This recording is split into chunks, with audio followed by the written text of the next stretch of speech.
Today is Thursday, August 20th, 2020. Coming up on Roland Martin Unfiltered. History was made last night. The Democratic National Virtual Convention as Senator Kamala Harris of California accepts the nomination as the country's first Black and Indian American vice president. We'll show you what she had to say, and also former President Barack Obama laid into Donald Trump. Trump was not happy. He was tweeting in all caps. Also, we'll talk with the head of an Indian American political organization about what Harris's VP nod means for that community.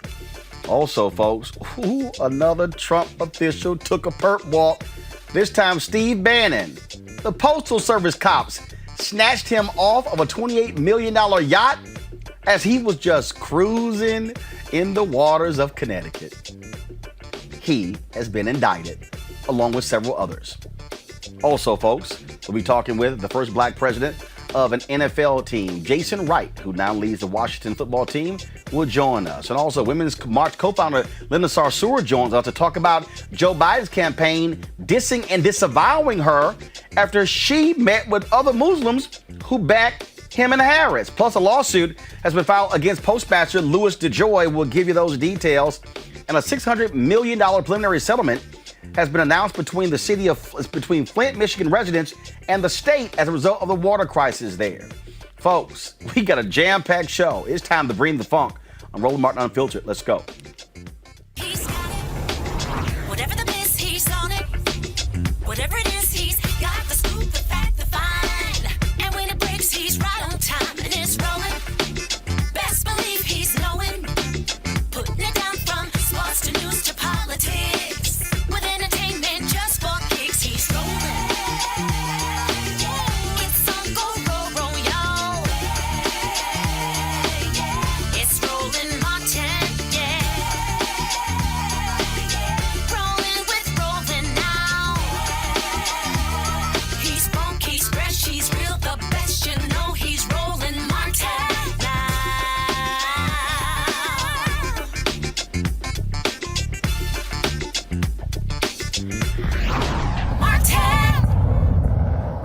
Big night last night as Senator Kamala Harris of California becomes the first Black woman to be the VP nominee on any major presidential ticket. Now, of course, there was a sister, Charlotta Ross, in the 1930s, but when it comes to Democrats and Republicans, she is the first Black woman, first Indian American woman as well, Indian American candidate, period. It was a big night as she spoke, former President Barack Obama, and man, they closed that thing out with Jennifer Hudson singing Sam Cooke's A Change's Gonna Come. Watch. This week marks the 100th anniversary of the passage of the 19th Amendment, and we celebrate the women who fought for that right. Yet so many of the Black women who helped secure that victory were still prohibited from voting long after its ratification. But they were undeterred. Without fanfare or recognition, They organized and testified and rallied and marched and fought, not just for their vote, but for a seat at the table. These women and the generations that followed worked to make democracy and opportunity real in the lives of all of us who followed. They paved the way for the trailblazing leadership of Barack Obama and Hillary Clinton. And these women inspired us to pick up the torch and fight on. Women like Mary Church Terrell, Mary Cloyd Bethune, Fannie Lou Hamer, and Diane Nash, Constance Baker Motley, and the great Shirley Chisholm. We're not often taught their stories, but as Americans, we all stand on their shoulders. And at every step of the way, I've been guided by the words I spoke from the first time I stood in a courtroom. Kamala Harris, for the people. I have fought for children and survivors of sexual assault. I fought against transnational criminal organizations. I took on the biggest banks and helped take down one of the biggest for-profit colleges. I know a predator when I see one. Donald Trump's failure of leadership has cost lives and livelihoods. If you're a parent struggling with your child's remote learning, or you're a teacher struggling on the other side of that screen, you know what we're doing right now is not working. And we are a nation that is grieving the loss of life, the loss of jobs, the loss of opportunities, the loss of normalcy, and yes, the loss of certainty. And while this virus touches us all, we got to be honest, it is not an equal opportunity offender.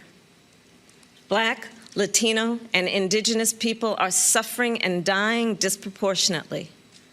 And this is not a coincidence. It is the effect of structural racism, of inequities in education and technology, healthcare and housing, job security and transportation, the injustice in reproductive and maternal health care, in the excessive use of force by police, and in our broader criminal justice system. This virus, it has no eyes, and yet it knows exactly how we see each other and how we treat each other. And let's be clear, there is no vaccine for racism. We've got to do the work. For George Floyd, for Breonna Taylor, for the lives of too many others to name, for our children, and for all of us. We've got to do the work to fulfill that promise of equal justice under law. Because here's the thing, none of us are free until all of us are free. The constant chaos leaves us adrift. The incompetence makes us feel afraid. The callousness makes us feel alone. It's a lot. And here's the thing, we can do better and deserve so much more. We must elect a president who will bring something different, something better, and do the important work. A president who will bring all of us together, Black, white, Latino, Asian, Indigenous, to achieve the future we collectively want. We must elect Joe Biden.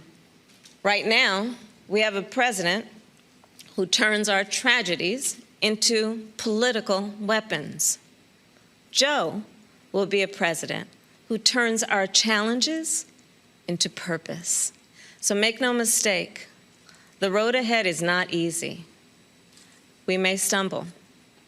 We may fall short. But I pledge to you that we will act boldly and deal with our challenges honestly.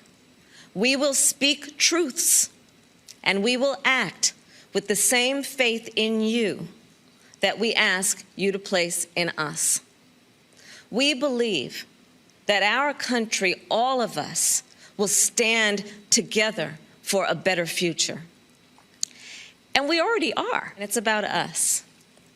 People of all ages and colors and creeds who are, yes, taken to the streets, and also persuading our family members, rallying our friends, organizing our neighbors, and getting out the vote. And we have shown that when we vote, we expand access to health care and expand access to the ballot box and ensure that more working families can make a decent living. And I'm so inspired by a new generation.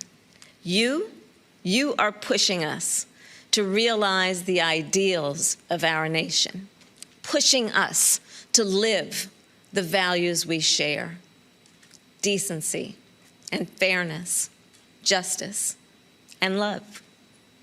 You are patriots who remind us that to love our country is to fight for the ideals of our country.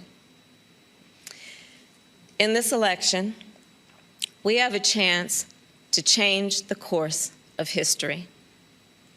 We're all in this fight. You, me, and Joe. So let's fight with conviction. Let's fight with hope.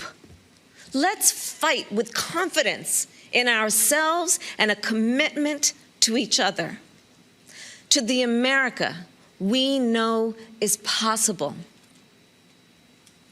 the America we love. And years from now, this moment will have passed, and our children and our grandchildren will look in our eyes, and they're going to ask us, where were you when the stakes were so high? They will ask us, what was it like? And we will tell them. We will tell them not just how we felt, we will tell them what we did. My panel, Dr. Greg Carr, Chair, Department of Afro-American Studies, Howard University, Reese Colbert, Black Women's Views, Erica Savage-Wilson, host Savage Politics Podcast. Reese, I'm sure you were over the moon last night, waiting for that moment for Harris to give that VP speech. Absolutely, and she knocked it out of the park. This moment was made for Senator Kamala Harris, and she was made for this moment. I just absolutely was blown away by how she really centered Black women in her speech. I have never heard anybody give a speech like that in terms of a vice presidential nominee. One of the first, she mentioned Black women within the first 2 minutes, and she said their names. The first time I met Senator Harris, one of the first words out of her mouth was actually Shirley Chisholm. And you were there, Roland, at Essence Fest, where she went down the list as well. So this is something that she has always done in terms of paid homage to those who came before her. And I just thought that, really centering Black women and giving us the recognition that we deserve for being the backbone of the party, and for acknowledging that there have been many times throughout the various civil rights fights where Black women were at the forefront, yet still were not afforded the rights that were won at that time. And so I loved how she was very honest about what we are facing in this country, not just in terms of coronavirus, but also in terms of the racism.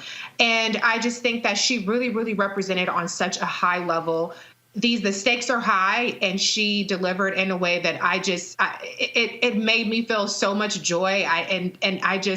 I could not be more elated with what she accomplished on that stage last night. And I hope that people really listened to her and saw the person that many of us who supported her from day one have been cheering on and have said she is the one for this moment. Erica, it did not take her long to acknowledge the 100th anniversary of the 19th women's suffrage movement, but then she made perfectly clear that wasn't for black women.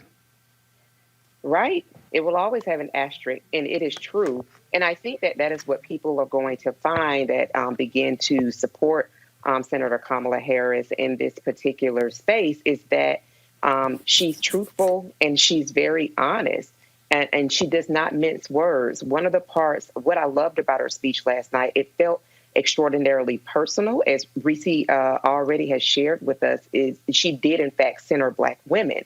And in that conversation, it seems as though she was having not just with Black women, but with people all over the globe. When she talked about her mother, that for me was something that was beautiful and profound, because her mother is no longer here with us. But she brought us into a very private space and talked about the influence that her mother had as a scientist and as an activist.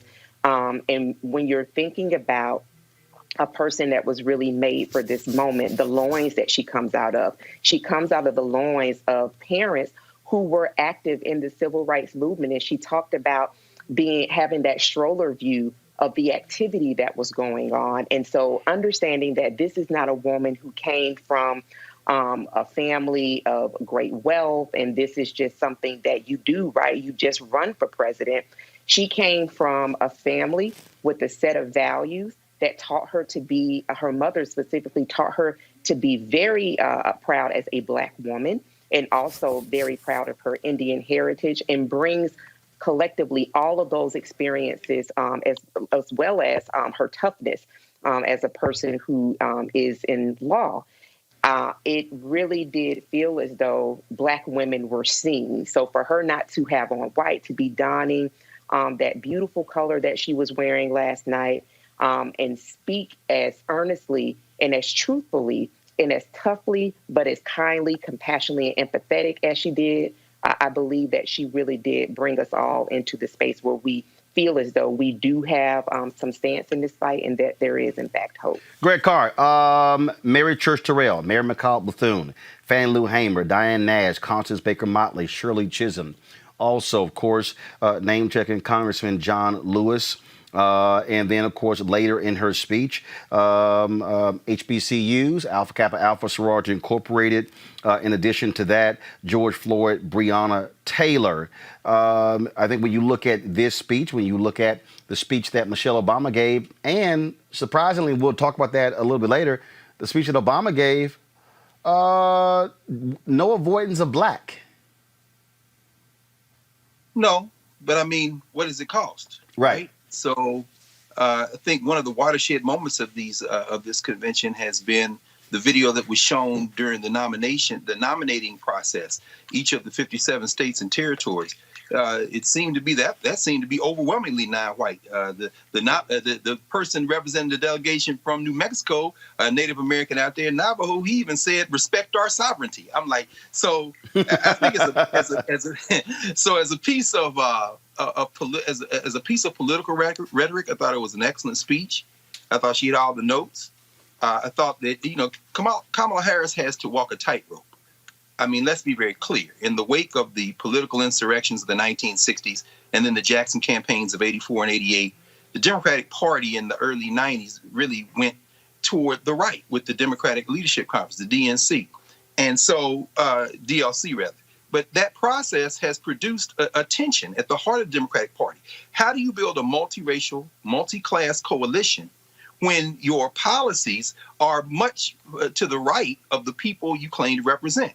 Kamala Harris has an impossible task. And yet last night we saw her articulate and line out, under the broad notions of conviction and hope and confidence, the assertion that people can, to borrow from the Obama campaigns, project onto me your hopes and aspirations. That's a stratospheric bar. It's been reported the last several days that her Secret Service name, the one she selected, is Pioneer.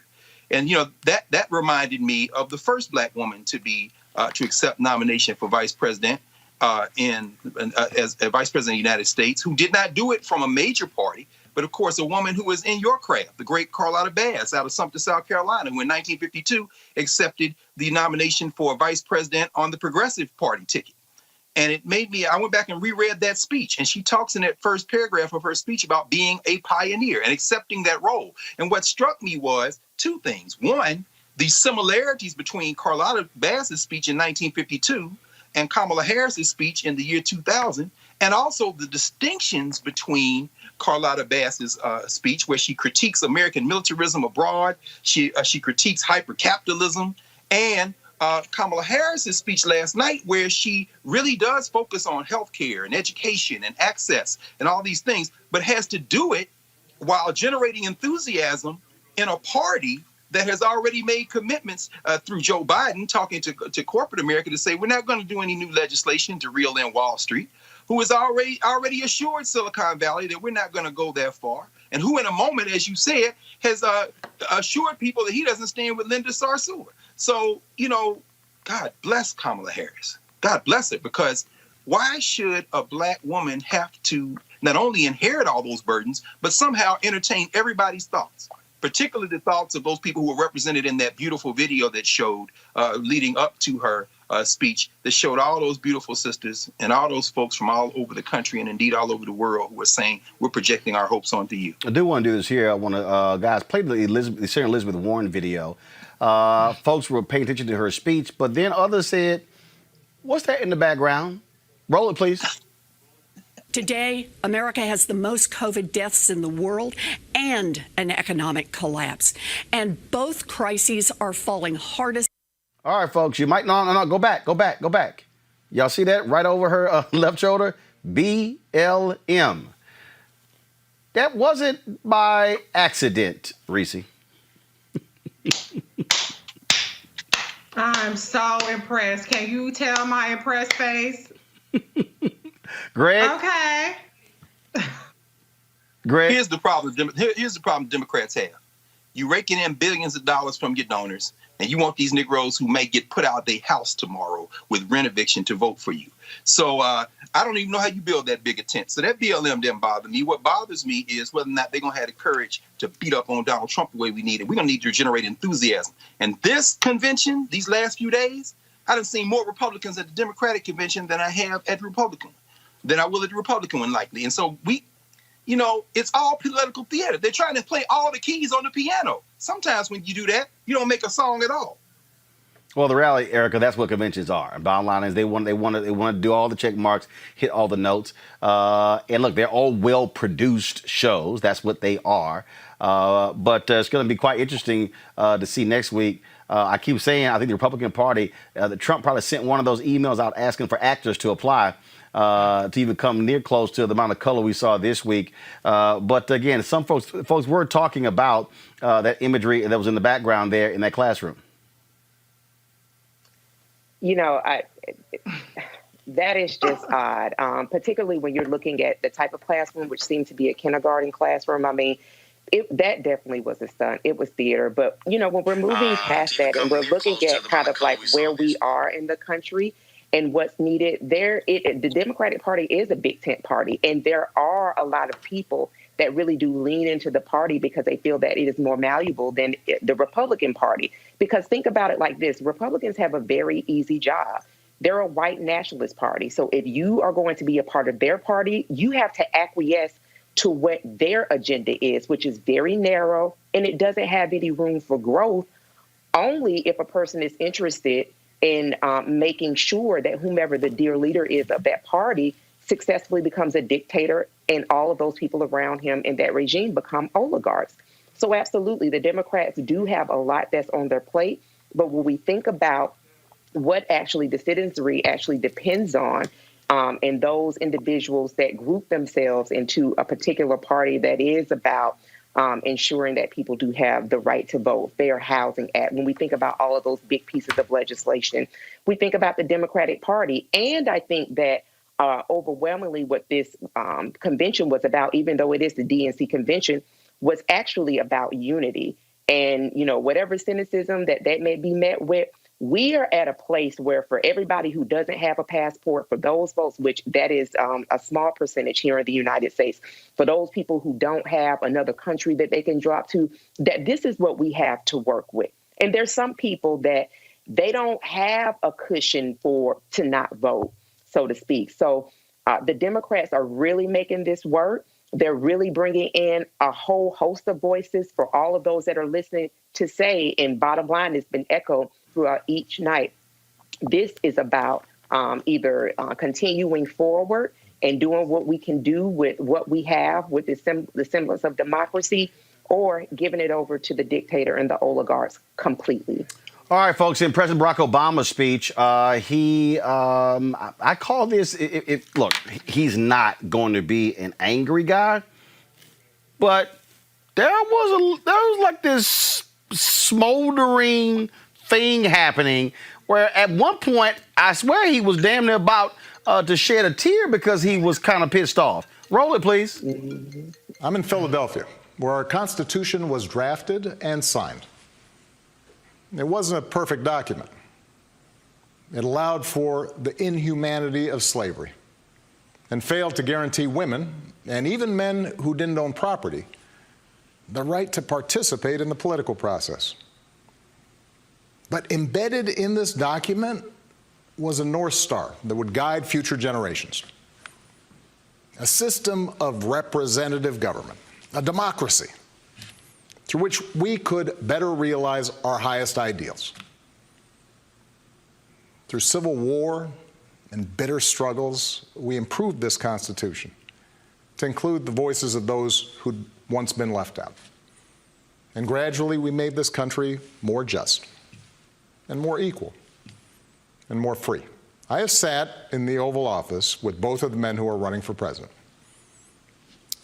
I never expected that my successor would embrace my vision or continue my policies. I did hope, for the sake of our country, that Donald Trump might show some interest in taking the job seriously, that he might come to feel the weight of the office and discover some reverence for the democracy that had been placed in his care. But he never did. For close to 4 years now, he has shown no interest in putting in the work, no interest in finding common ground, no interest in using the awesome power of his office to help anyone but himself and his friends. No interest in treating the presidency as anything but one more reality show that he can use to get the attention he craves. Donald Trump hasn't grown into the job because he can't. For 8 years, Joe was the last one in the room whenever I faced a big decision. He made me a better president, and he's got the character and the experience to make us a better country. And in my friend Kamala Harris, he's chosen an ideal partner who is more than prepared for the job. Someone who knows what it's like to overcome barriers and who's made a career fighting to help others live out their own American dream. But more than anything, what I know about Joe, what I know about Kamala, is that they actually care about every American, and that they care deeply about this democracy. They believe that in a democracy, the right to vote is sacred, and we should be making it easier for people to cast their ballots, not harder. They believe that no one, including the president, is above the law, and that no public official, including the president, should use their office to enrich themselves or their supporters. Look, I understand why a lot of Americans are down on government. The way the rules have been set up and abused in Congress make it easier for special interests to stop progress than to make progress. Believe me, I know it. I understand why a white factory worker who's seen his wages cut or his job shipped overseas might feel like the government no longer looks out for him. and why a black mom might feel like it never looked out for her at all. I understand why a new immigrant might look around this country and wonder whether there's still a place for him here. Why a young person might look at politics right now, the circus of it all, the meanness and the lies and conspiracy theories, and think, what is the point? And we cannot let that happen. Do not let them take away your power. Do not let them take away your democracy. Make a plan right now for how you are going to get involved and vote. Do it as early as you can and tell your family and friends how they can vote too. Do what Americans have done for over 2 centuries when faced with even tougher times than this.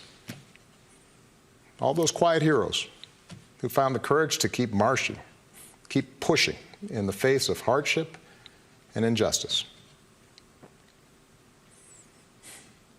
Last month, we lost a giant of American democracy in John Lewis. And some years ago, I sat down with John and a few remaining leaders of the early civil rights movement. One of them told me he never imagined he'd walk into the White House and see a president who looked like his grandson.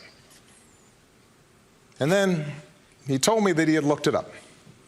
And it turned out that on the very day that I was born, he was marching into a jail cell, trying to end Jim Crow segregation in the South. What we do echoes through generations. Whatever our backgrounds, we are all the children of Americans who fought the good fight.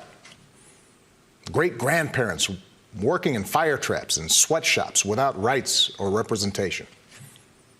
Farmers losing their dreams to dust. Irish and Italians and Asians and Latinos told, go back where you come from.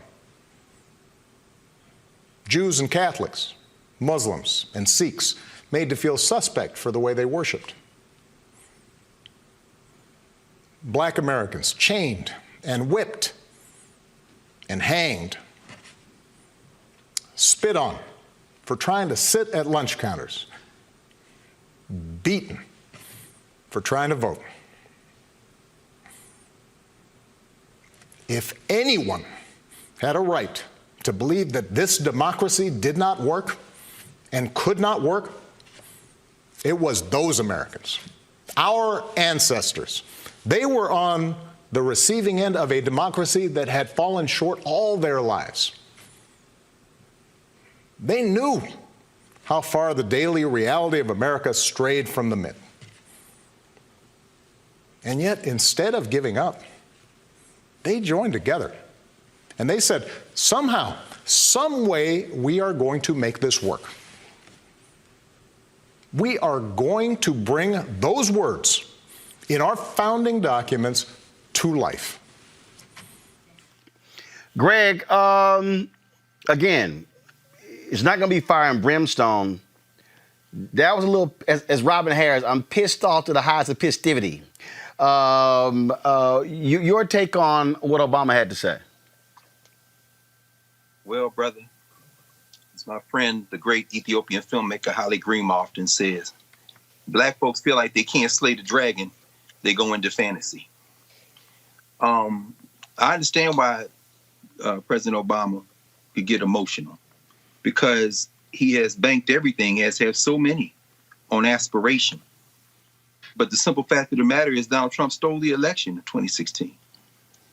And to be there at the Constitution Center, I was there at outside the Constitution Center that day he gave that speech on race, where he threw Jeremiah right under the bus. And I understand that, you do that because you're banking that the future is going to be better than the past. But you also are banking that you don't have to speak truth to power completely, that it can be kind of implied. And so what we saw with Brother Obama last night is a man who realizes that this whole thing could go down the tubes very quickly. Again, I think about the fact that, what Gil Scott-Heron say in 1774 and Winter America, the Constitution, a noble piece of paper with free society, struggled, but it died in vain. And again, I encourage everybody to go back and read Carlotta Bass's acceptance speech from 1952, because she says, for 40 years, I've been the editor of the largest Negro newspaper in the West, and, of course, the first Black woman to edit a daily newspaper, the California Eagle. She says, I have stood on a watchtower and watched the rising tide of race hatred and bigotry and watched this country move against anybody who believed the Constitution was something more than a yellow piece of paper trapped in a glass at the archives. She said, you know, when you think about this project, you have got to speak to truth to power in the moment you have it. Barack Obama became president of the United States in part because he was able to sync the politics of personification with the politics of policy. And what we have reached now, we've reached a moment in society where we are at the notion of personification politics.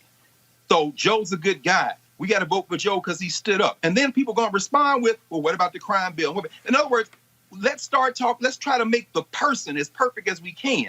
That is a huge mistake, because we must talk about policy politics. Because if you overburden this guy, Joe Biden, who already looks almost like a mummy, then you're going to rise and fall with every gaffe, with every stumble. What the Democratic Party is going to have to do now is energize a base in a way that really, if they were smart, should kind of pull back a little bit from personification politics and dig in very heavy, especially with the grassroots. And I know these sisters are doing it. Melanie Campbell, so many others. I mean, Reese, of course, Erica. I mean, they're meeting them. But we got to move on policy now, almost as if we don't care who the presidential nominee is. I'm just afraid if we don't do that, we could be on the verge of, which is why he kind of teared up, the collapse of this project, brother. Reese, when he normally does not name check Donald Trump. He did this time.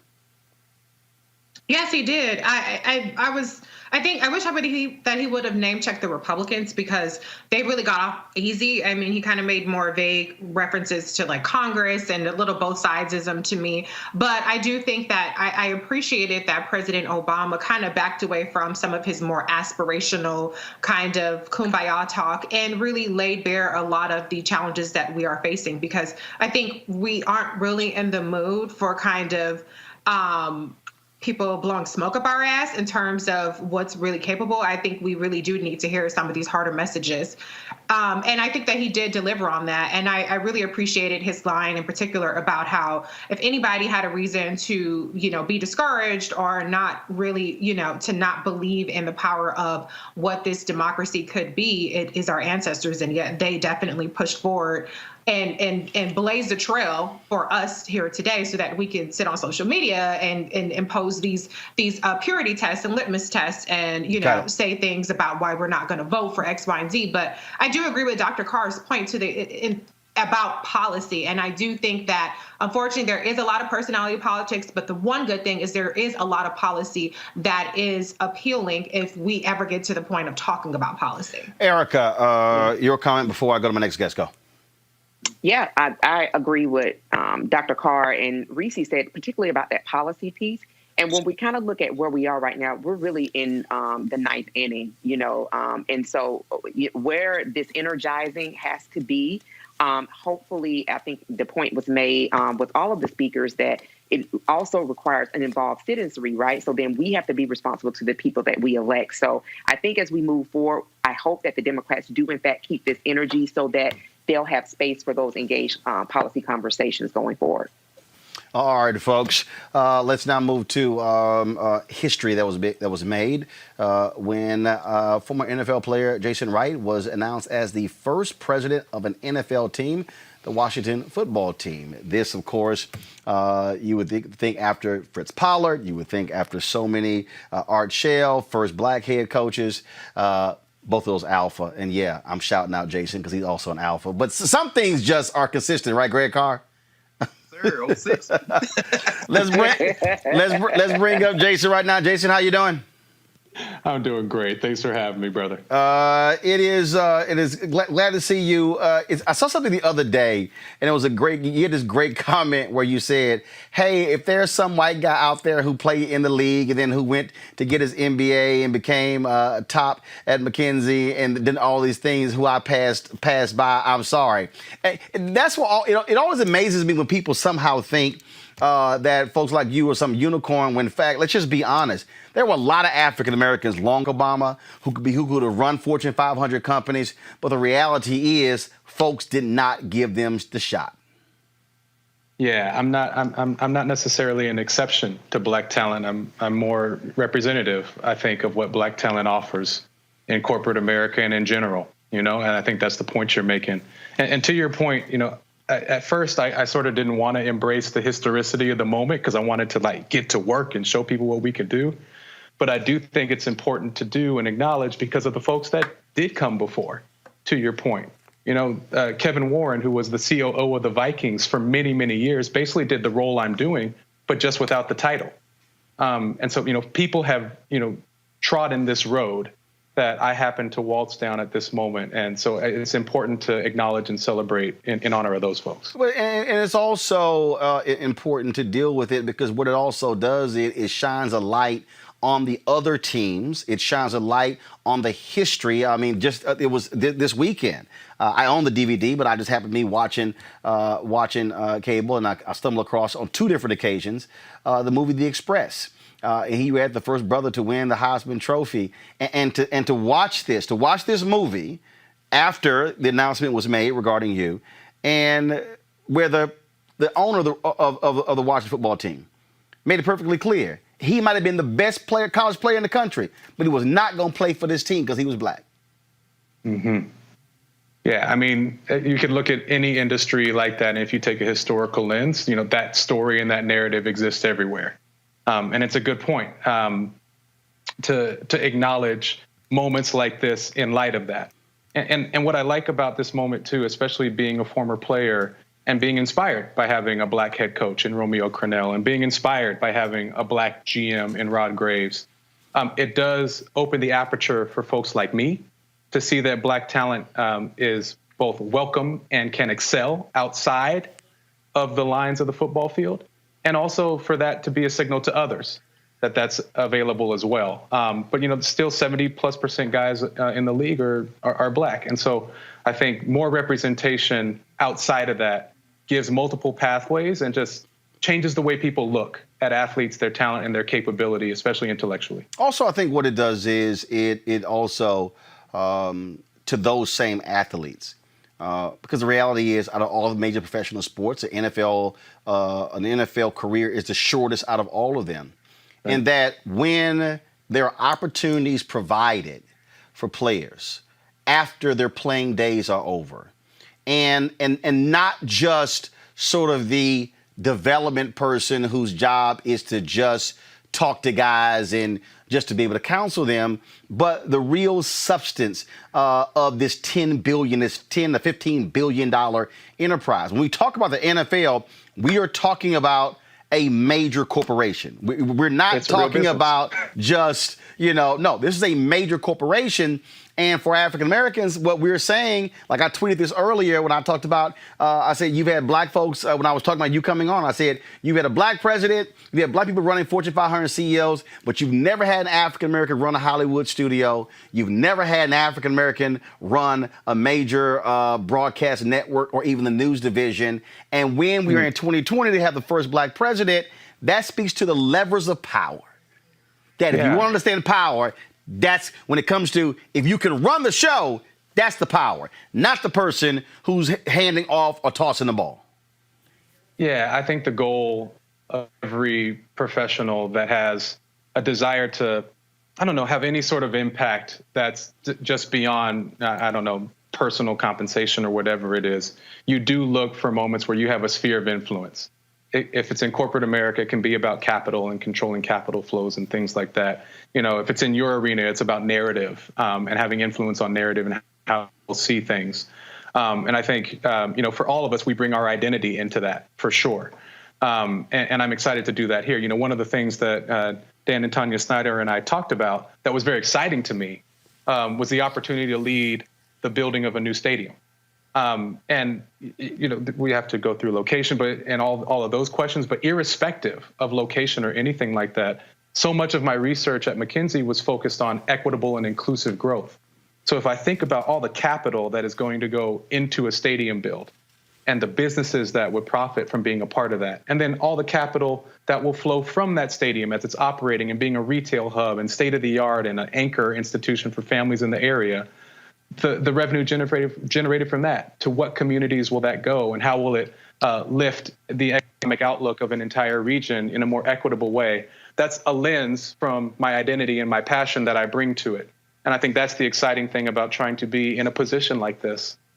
When you also talk about when you see it, you can actually achieve it. When I think about the number of African Americans who have done things and they said, because I saw somebody in that position, so therefore wow, now I can actually do that because I see somebody who looks like me. We hear the exact same thing, that for when Kamala Harris gets named, I mean, that speaks volumes to black women and women of color. Say, I'm seeing me.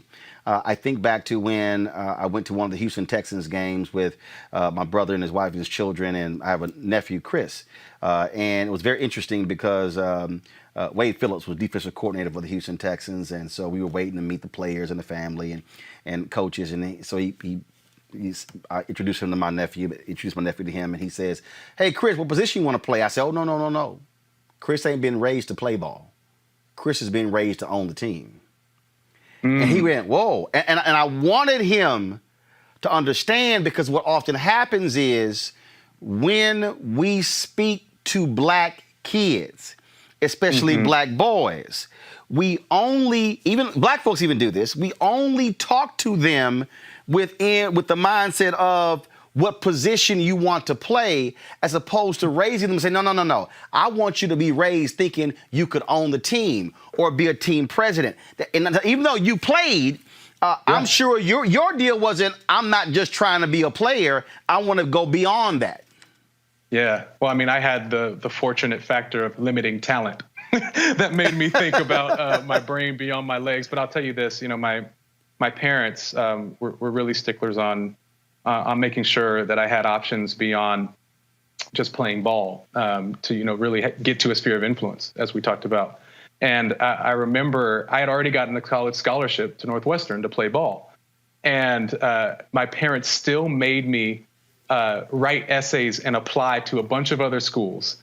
And I remember what I wrote my essays about. I wrote about why being a professional football player was not a long-term career trajectory that I would ever be able to rely on. That's just how ingrained they put that in my head. And so I think there's something to what you're saying. You know, and I guess I've never really acknowledged it, but I guess in the back of my mind, that helped lead to a role like this, where I'm excited to expand the value of the franchise, work with new and great people, and take on some real interesting and important challenges. You also, speaking of those challenges, I mean, you walk into a tough situation. Of course, they had to force to change their name. Of course, the story that came out dealing with the issue of sex and culture there when it comes to a variety of issues. And we haven't got to the fact that the team has sucked. You got a hell of a job. You know, in one sense, there's challenges. In another sense, there's opportunities. You know, the way I've been describing it, you know, the football aside, because it is super clear that my job is about expanding the value of the franchise as a business leader. Right. Coach Rivera's got the team.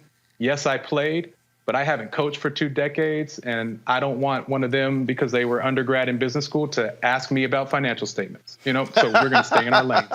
Number one. Number two. There are enough things on my plate and on our plate as a team to look at on the business side. And we got to navigate a COVID season and keep folks healthy, be prudent, engage data, be agile.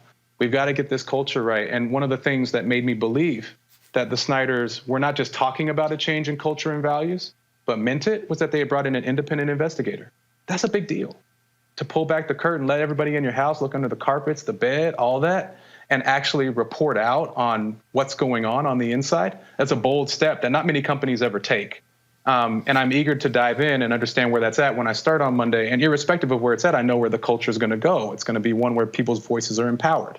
and they can raise issues of leadership that does not comport to our values. It's going to be one where diverse voices are brought to the table on the decisions that matter the most for the direction of the franchise, especially women's voices. Not just because it's the right thing to do, but also because it's the prudent business thing to do. Because when you have diverse voices on business decisions, you make better business decisions. And it's going to be transparent. We're going to have a culture where we know how we're performing, both financially and in organizational health. We'll measure it. And it's not to hold it over folks' heads. It's to know where we need to invest, where we need to develop our talent more and allow people to innovate. Because sports has great talent. We just need to unleash it. I like to allow my panelists to ask one question. Folks, if y'all can make it brief with the question, because I've got two guests in the next 15 minutes. So I'm going to start with Erica. Your question for Jason. Congratulations, Jason, to you. And Thanks. Just very briefly, you talked about your first 100 days. Could you just briefly share what is your number one priority in your first 100 days as president of the Washington football team? Oh, that's a good question. I never like to be boxed into one, but I'll try. I've laid out two of them already, so I'll skip those because I already said them. The other one is really figuring out a new and revised approach to fan engagement. I think what I've learned over the last few days, being exposed to our fans in a new way, being announced and exposed to our fans in a new way. This is a deeply passionate fan base, and they are emotionally invested in this team. And those emotions are in a wide range right now because this is a big time of transition, and transition is hard for folks, you know? Yeah. And so I think I've become very aware of helping our fans, not because there's anything I can do to make them happier in this moment or to help them immediately get through things, but I can listen and I can be present and I can be visible. And there's a real hunger for that. And so can the rest of us in the organization. And so I need to figure out a real rigorous way and structured way of doing that so people know that we're about something different this time. Reese. Congratulations, Jason. My question for you is there anything in particular that you feel like you did to help get yourself in this position? Because I know that Black people lack a pipeline to ascend to the heights that you did. And so is there any kind of particular step that you took? Oh, that's a really good question. I think there's a couple things that I did or that I recommend people do. I don't want to take too much credit because a lot of this is just opportunity happening at the right time. You know, I can't take too much credit, but a couple things I did, and then I think a couple things that I try to think, which I think is equally important to doing. A couple things I did is I followed my intellectual curiosity. I think a lot of times we maybe get funneled into things that are familiar. But I'm a nerd, and I wanted to learn about things and consume information. And I found stuff that I was excited enough about to put in the work to learn about. For me, it was analytics and financial statements and mathematics. And I just ate it up when I retired from football and just went for it. So I think there's something about doing that and then finding people that have the expertise to help you do that, because we don't always have those folks proximate in our circles, you know? But then on the thinking side, I think we just have to remember that when we walk into a place where, especially a person of color, where I may be the only or the first or whatever it is, that I actually belong. And related to that, that is not a set aside, there's not a lower bar, that I belong. And then secondarily to that, or related to that, is that I need to remember my strengths. I'm not perfect. I have weaknesses. I think I have the things I need to develop, but I damn sure know what I'm good at. And when things get tough, I come back to those things that I know are my core strengths and I rest on those. And the last one is, pushing myself to be a little bold and a little brash. I do feel like opportunities, especially in corporate America, favor the bold. And the more that I can be a little more forward leaning without being arrogant and off-putting, it helps a ton. Alphas are never last, but Greg Carr, since you are a fellow alpha as Jason, you get the last question. First of all, thank you, Brother Roland. Congratulations, Pratt. Thanks. Oh, by the way, my vote is for red tails. So if you at the table, brother, red tails from Brother Continue. He's already said it's not going to be red tails. Right? He already said it's not going to be red tails, but go ahead. I got you. Well, that's all right. But maybe this is from watching too many episodes of Ballers, brother. But in addition to being the first brother, you're also the youngest in the league. Yeah. Do you think that in this moment when everything is being renegotiated, that gives you an inside straight with younger players, with the agents, as we see more black agents and people, non-white folks being agents. Does this give you an opportunity on your way to ownership? We're just going to claim that right now. Okay. Maybe it's too many episodes of Ballers, as I said. But does this give you an advantage, perhaps, that every other GM in the league doesn't have? Yeah, I hope it does. Team president, not.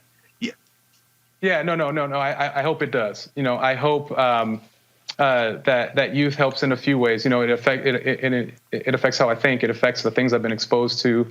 I do think there's an ability to connect to the player experience that is not necessarily important for running the team, because Coach Rivera's got the team. But as we think about how that's incorporated into the brand and how we engage players and alumni and bring them into the way that we engage fans and redesign the fan experience, I think it will help. And I do think there's a little bit of proximity to pop culture, whatever you want to call it, that will help us being really innovative and maybe a bit disruptive with the ideas that we bring to the table around redesigning the fan experience and things like that. So I hope it helps. But I also really value the sage expertise that exists in the organization that I want to preserve, because we need that dynamic of all of these things coming together. You don't need some wild ass young guy's idea that isn't rooted in the pragmatics and practicality of someone who's been in the industry for 30 years and knows what works, in peer-to-peer marketing or working with sponsors. So I think I'm looking to bring what I am, but also make sure that we have a team around me and everybody there that's balanced and gets us to a good answer. All right, then. Frat, we certainly appreciate it. Thank you so very much. Good luck. I just have one request. I am from Houston, Texas. I came out the womb hating the Dallas Cowboys. Henry claimed everybody, he a big time, my production guy, big time Dallas Cowboys fan. I just have one request. You understand? I hate the Cowboys more than I hate the Klan. So I just have one request. I need y'all to beat their ass twice a year. That's all. I mean, y'all, look, I know you want to win. Y'all can lose the other 14, 15 games. Just beat them twice a year so we can shut his mouth when y'all play him. That's all I ask. I promised Coach Rivera I wouldn't touch football stuff at all, but I will speak on his behalf here and say that is 100% in the plan. Thank you very much. I appreciate that. Jason Wright, thank you very much, Pratt. Take care. Good luck. Y'all. All right, folks, got to go to a break. When we come back, Linda Sarsour will join us. She, of course, was a Bernie Sanders surrogate.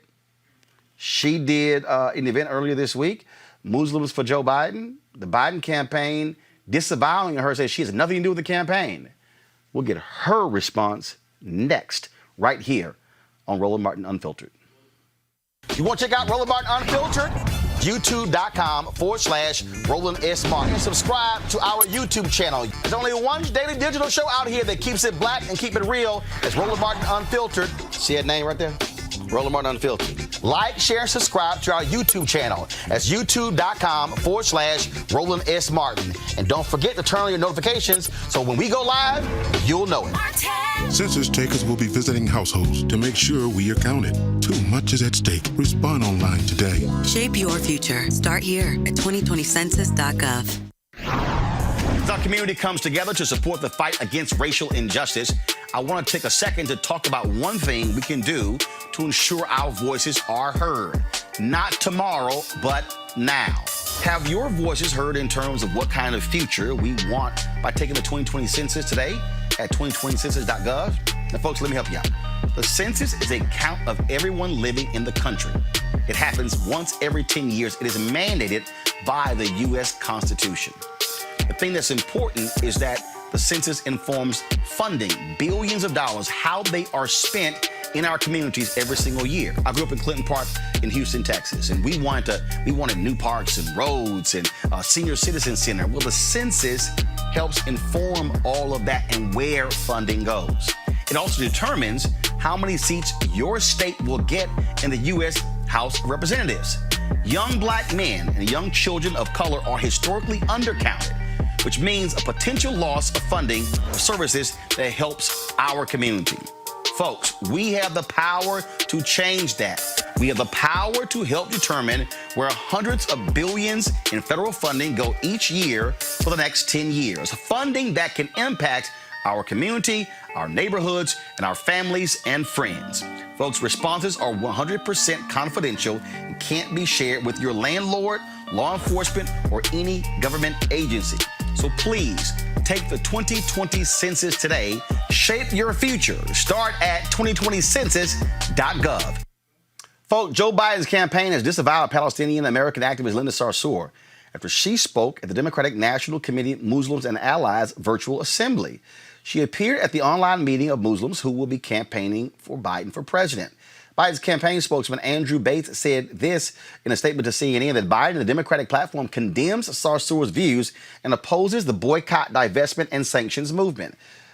Sarsour has been involved in a number of controversies over her activism related to Israel. Also, of course, she's one of the co-organizers of the Women's March. She joins us right now. Linda, glad to have you back on Roland Martin Unfiltered. So this is, you were a surrogate for Senator Bernie Sanders. You were out there, you were advocating for him. This particular event, were you invited to participate in this event? And did that come from activists? It come from the party? Thank you so much, Roland, for having me here today. What's really interesting about this particular controversy that I'm in, Roland, and you followed many of my controversies, is that it was unprovoked. Nothing actually happened. Was I a former surrogate for the Bernie Sanders campaign? I am an official delegate to the DNC. I am a delegate from the great state of New York. There was a Muslim delegates assembly, which means that all Muslim delegates are invited to it. I was asked by Muslim leaders and delegates at this event to speak. And one of the reasons why I was invited to speak is because to give legitimacy and credibility to the position that I hold, which many Muslim Americans and Arab Americans hold. There is not much enthusiasm in our community around Joe Biden. But as you know, I have been putting forth this framework that Joe Biden is the best opponent for us to have in the White House and that we cannot defeat fascism.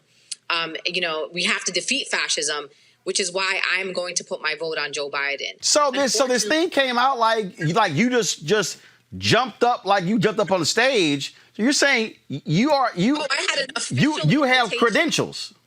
Oh, I am a credentialed DNC delegate. I was formally invited to speak on this Muslim assembly. I didn't protest. And in fact, Roland, the actual entire assembly situation is actually a video on the DNC website, and you can watch it. And in fact, you would laugh because you know me very well. I was actually quite bland and out of character. I didn't even mention Israel. I didn't say BDS. I didn't say anything. I didn't talk about Palestine. All I said was the Muslim Americans are swing voters. We are not a monolithic community. We are people who care about more than just national security and Palestine and Israel and foreign policy. We are actually a community that cares about healthcare and education and infrastructure and jobs and the economy. And that is really it. I was so out of character. It's like I'm damned if I do, damned if I don't. I'm minding my own business, Roland, as you know. I moved with our dear sister, Tamika Mallory, to Louisville, Kentucky. I wake up in the morning yesterday to find this controversy. And here I am, not ignoring national politics, really putting my mind on something that I believe deeply in, which is to get justice for Breonna Taylor. And here goes the Joe Biden campaign throwing the most prominent Muslim American organizer under the bus. Not only am I the most prominent Muslim organizer in America, I'm also the leader and the co-founder of the My Muslim Vote campaign that is stationed in 6 states right now that Joe Biden needs to win in November. And I don't even know what to say. A white spokesperson, Roland Martin, was coward to the right-wing media, coward to the Republicans, literally. The original drama came from Borgen, who you know is a senior advisor to the Trump campaign. He's the one that was like, oh my God, Linda's speaking at the DNC. And immediately the Biden campaign cowered to the right wing and went to answer. And when they disavow my views, which is what they said they condemned my views, not from what I said at the DNC, just in general. That means they condemn the views of 99.9% of the communities that I come from who hold the exact views that I have. So it has to be perplexing or difficult for you to sit here and go, okay, I'm a delegate, which means you actually got to vote on the nominee. You are active in trying to get the nominee elected. And his campaign is like, hell no, we want nothing to do with you at all. And my views. They want nothing to do with my views, which means those views are not welcomed in the Democratic Party, which by default means that my whole community is not welcomed in the Democratic Party, because the views that I hold, Roland, are mainstream in the communities that I come from. when your critics call you anti-Semitic, when they say you're racist, when they say you're a bigot, when they say you hate Israel, how do you respond? My track record, Roland, is very clear. I have been working with Jewish American communities for the last 2 decades. They all have come out. Many of them have come out in solidarity each time that I've been attacked for being anti-Semitic. The bottom line is what I am is a Palestinian American. What I am is someone who challenges the narrative around the state of Israel. I am someone, Roland, who is going to be unapologetic about who I am, just as Roland is unapologetically Black. I do not have to change who I am, change my views to appease anyone. And I don't actually require anybody else to do the same. So when I'm being called anti-Semitic, it's actually quite antithetical to everything that I am. And you know me very well. I'm a person where there is an injustice, that is where I am. I have raised money for desecrated Jewish cemeteries. I have stood in solidarity with Jewish communities. I have organized, in solidarity with Black people, with undocumented people, with LGBTQIA people. Wherever there is a fight, Roland, that is where I am. So you cannot claim something that does not match my character, does not match my work, my track record, literally my everyday. And everyone who knows me, Roland, knows exactly who I am and what I stand for. And I'm not going to cower. And the bottom line is, and you know this, I have never been an ambassador to the Democratic Party. I was never an ambassador for the Joe Biden campaign. I never worked for the Joe Biden campaign, nor do I want to work for it, nor do I want to ever have a job in the administration. I am trying to help defeat fascism. And if the Biden campaign doesn't understand why my voice is important, not only do I bring Arab American and Muslim voters to the table from states like Michigan, which we have to win in order to win this general election, I also bring progressives to the table. I bring Bernie supporters to the table. I am very well respected in the progressive movement. So if you want to throw under the bus one of the most prominent women organizers in the country, you do that, and you're going to have to lay in the bed that you made. The last thing that I'll say about this, in this segment, Roland, is that while I was watching the women's tribute, I don't know if you watched it yesterday. I did. Listen, forget Linda, put me to the side, right? Make believe that nothing ever happened to me and I'm great. Did you notice, Roland, that they were showing footage of all these women who won office, their victory speeches, these really emotional moments? Did you notice that 2 of the most prominent politicians in America, which are Congresswoman Rashida Tlaib and Congressman Ilhan Omar, were nowhere to be found? So you wanted to show us everyone else that made history, but you left out the 2 Muslim women, you left out the Palestinian women. Then you want to disavow me, and then you show footage of the Women's March on Washington, and you in fact show my photo, like I'm in the video. So how does that make sense, Roland? How do you use my labor to act as if the Women's March somehow was connected to the Democratic Party, which it was not? Never been funded by the Democratic Party or sponsored by the Democratic Party. And then you literally delete and erase 2 of the most prominent politicians who come from these communities, also representing Midwestern states. Rashida's from Michigan, Ilhan's from Minnesota, and you need to win both those states in order to go to the White House. And on top of that, there is not one single Muslim American on top in the entire main stage. You will not see a Muslim American in the main stage of the DNC. Why is that, Roland? Why are we a community directly targeted by Trump? The bigotry that we've experienced as Muslim Americans in the last 20 years, especially during the last 2016 campaign into now. And for some reason, this particular brand of the party and the Biden campaign have erased us, like we don't exist. Okay, then I don't know how you're going to ask me for my vote if I don't exist, if my community doesn't exist. But before I go to my panel with their questions, I do have to ask you this, and that is, and a lot of people did not realize this, but in 2000, George W. Bush was very aggressive in courting Muslim voters. Grover Norquist played a huge role in organizing that. Bush raised money from Muslims. He got a significant number of their votes. You made the point that Muslim voters are swing voters.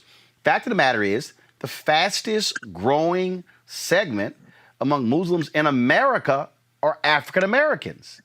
Absolutely. So with this whole deal here, do you believe that the Biden campaign is potentially turning off Muslim voters and now saying, okay, are we not going to examine every single one of you and what you support and who you backed before?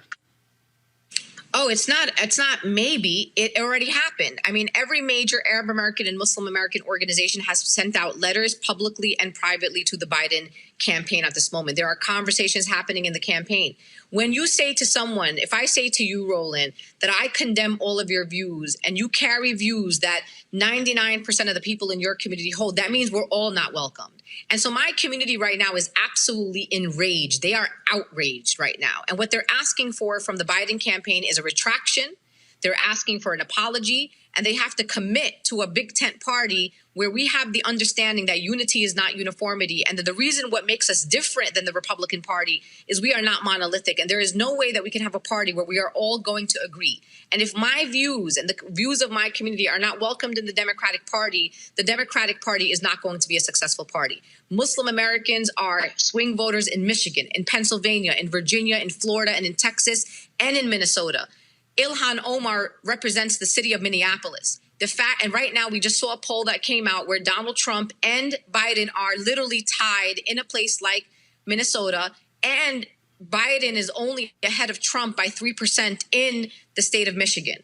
We cannot repeat 2016 over. So my community right now is outraged. I'm going to still tell my community, look, we got to defeat fascism, but I cannot convince people and do the work and the dirty work of the Biden campaign. They have to step up. They have to say they made a mistake, and they have to apologize. And then hopefully my community will come around after that. Question first off, Erica. Yes, great speaking with you, Linda. This is Erica. And my question for you is, prior to this happening, what was the temperature of Muslim Americans and folks that you reached out to prior to this and then post? I appreciate that, Erica. To be quite honest with you, lots of people in the Muslim American and Arab American communities have specific things that they care about, in addition to issues that other people care about, like health care, et cetera. Majority of Muslim Americans support Medicare for all. Biden does not support Medicare for all. A majority of Muslim Americans want to abolish agencies like ICE, which were created after 9/11, really to target Muslims and those that were perceived to be terrorist threats, and they want to abolish ICE. Biden does not support that. We also have seen surveys coming out of the Institute for Social Policy Understanding on issues of police reform and defunding police, et cetera, which a lot of Muslim Americans support. And also when it comes to foreign policy, the Muslim American community is a very pro-Palestinian community. They support human rights of the Palestinian people. And it's not something that, unfortunately, Biden has a track record in. So the temperature check was, okay, Linda, we don't like Biden. We don't think he represents our values. We don't think life is going to be better after, better with a Biden administration. It may not get worse, but we don't know if it's going to get better.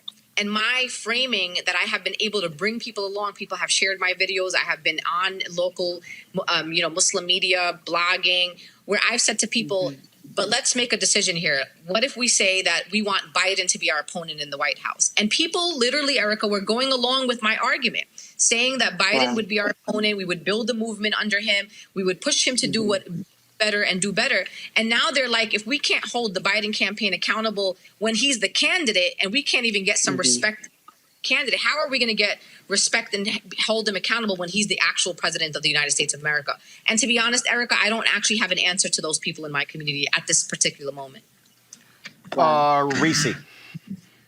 Hi, Linda. I don't really have a question, but my comment is just that it sounds to me like the Biden campaign needs to work on their cultural competency in matters like this and how they approach different communities instead of a knee-jerk reaction. And so I just want to thank you for the work that you're doing and continuing to push through and outreach to your community, despite the fact that there are some ideological differences there.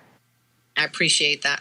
And I think just so folks understand, Roland, is that the man who's the director of rapid response is a white man. And I don't use that necessarily in a derogatory way, but to your point about cultural competency is that, trust me when I tell you, if it was a black woman or a person of color that was there, they would not have a knee-jerk reaction that would require them to throw a Muslim American woman in hijab, who's Palestinian, who's part of the larger movements that we need to win this election, under the bus. Someone of color who had the expertise would have been more strategic. more logical. And the real thing that I wanted them to do, just to be clear, I don't need the Biden campaign to agree with our community, to agree on our issues. What I would have said if I was the director of rapid response and asked the question about Linda Sarsour participating in the DNC, my answer would have been, to be clear, Linda is a DNC delegate from the great state of New York. And while we do not agree with Linda and on these issues, the Democratic Party is a big tent, and we welcome people to have spirited debate, because that is what makes democracy great. That's all. They could have said they disagreed with me. They could have said they disagreed on the issue of BDS, on the issue of, Palestine, Israel, and that would have been totally fine with me. I would have been totally fine, because I already know that.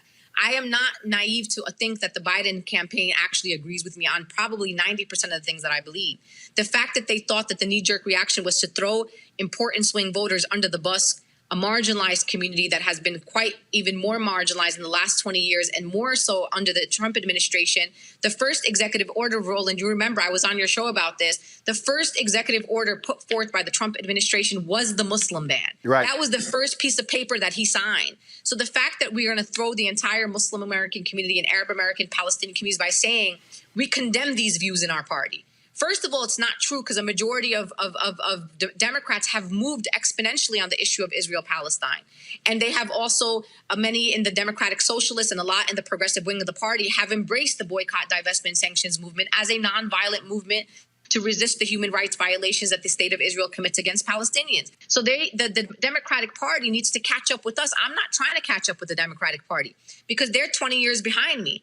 And so the question is, can they do that in a very short period of time so we could win this damn election and defeat this damn fascist in the White House? Greg Carr. Thank you, Roland. And thank you, Sister Linda, particularly in this moment for relocating to Louisville, you and Sister Tamika. My young brother, Sean Ali Waddell, who's down there, who's a Howard student. I know he's been down there with y'all. He's telling me he loved it so much. And I saw Nick came down last week with you all, Nick Cannon. So thank you on behalf of all of us who are fighting for freedom. I'm going to try to talk and ask you this question as if there are no cameras. So we know there's a different conversation when cameras, right? But pragmatically, this fear-driven Democratic Party still trying to chase those three imaginary Trump voters. Whatever you do, whatever you do, they're going to hang the Muslims, hang the black, hang everybody on them anyway. So, and I love the way you frame this. He's the best opponent to have in the White House. When they don't roll it back, because it looks like they really are trying to replicate 2016. When they don't roll this back, what do we need to do to prevent any more erosion so that we don't end up with this fascist in the White House? I mean, I don't know that you're prepared to be able to have that kind of conversation with us now here, but what's the step when they don't? Because that wasn't an accident, just like leaving Ilhan and Rashida and them out. That's no accident. They're chasing them imaginary white voters who will never vote for them. So what's the strategy if when they don't roll it back? Don't apologize. I mean, the bottom line here is they're going to have to reap what they sow, and they also have to lay in the bed that they made. But it's also bigger than the myself and my communities. What I've been telling folks, and it's a strategy that I hope works, it may work, it may not work. I said, listen, you may not be enthusiastic about Joe Biden being your president, but you know this and I know this. There are young black people across this country running for office, running for congressional seats. We have people of color and immigrants and women right now who also need to win those races in November. We have an opportunity, as you know, in a place like South Carolina for Jamie Harrison to take out Lindsey Graham. Like, we really have a lot of great races that we need to be focusing on. So what I'm telling a lot of people in my community, I said, listen, find a local candidate that really inspires you, someone that really aligns with your values and principles. Knock those doors, do the text messages, do whatever it is that you need to do, donate the money. And what I hope happens is that it trickles from the bottom up. If we can get higher voter turnout around some of these candidacies in these important swing states, that may mean that when you go to the polls, we hope that people are voting up and down the ballot. So not only do they vote for the candidate that they love, but they're also saying, well, my candidate is on this party line. Maybe I should just go up and down the ballot, which is what I'm saying to people. That is one strategy that I'm holding. I don't know if it's going to work. I do think that the Biden administration has to apologize to Muslim and Arab American communities, only because, number one, it's the right thing to do, but also because we are swing voters. Like the state of Michigan, Roland knows this very well. It's home to the highest concentration of Muslim American voters in the entire country. We have large populations in California, in New York, and they are more than the one in Michigan, but Michigan is the most highly concentrated. You cannot win an election without Michigan. You don't need New York. You don't need California. You cannot win a race without Minnesota. You can't win a race without Virginia and Pennsylvania and North Carolina and Florida. And this is where our community is concentrated. We are a very diverse community. People in my community don't look just like me. We are South Asian. We are Arab American, Southeast Asian. We're African American. We are African immigrants. We are literally represent the globe. And the campaign just snubbed us. And so the question is, are we a community that is only about acceptance, or are we also about respect? We have self-respect. And our community right now is waiting, and they have been demanding. They wrote public letters. The campaign knows how outraged our community leaders are right now. And these are the people that are supposed to move the people. And as a leader of the My Muslim Vote campaign, it's going to be I was already an uphill battle, and the mountain was already high for me to climb. And now the mountain just got really slippery. Somebody just dumped a bucket of soap on the mountain, and I have to figure out how to get to the top. And that is what the this campaign has done. Just made our work just much harder than it already is. Linda Sarsour, we certainly appreciate you joining us to give your perspective on this issue. Thanks a lot. Thank you so much. Folks, the Lawyers Committee for Civil Rights Under Law is suing Postmaster General Louis DeJoy and the United States Postal Service for the actions intended to disrupt the 2020 election. They are suing on behalf of the National Urban League, Common Cause, and the League of Women Voters to challenge the actions intended, again, as I said, to disrupt the 2020 election. Joining us right now is Kristen Clark. She's the President and Executive Director for the Lawyers Committee for Civil Rights Under Law. So, Kristen, what is the basis of your lawsuit? Well, there is a pandemic that has gripped the nation. There are Americans all across the country that are casting their votes by mail in historic numbers because they have no other choice. And what does this administration do? They put in place a new Postmaster General just 2 months ago, Louis DeJoy. He has no experience inside the Postal Service, but he's a Trump megadonor. And in 2 months, he's wreaked havoc and chaos. He has eliminated overtime for postal workers. He's ripped up blue mailboxes from communities.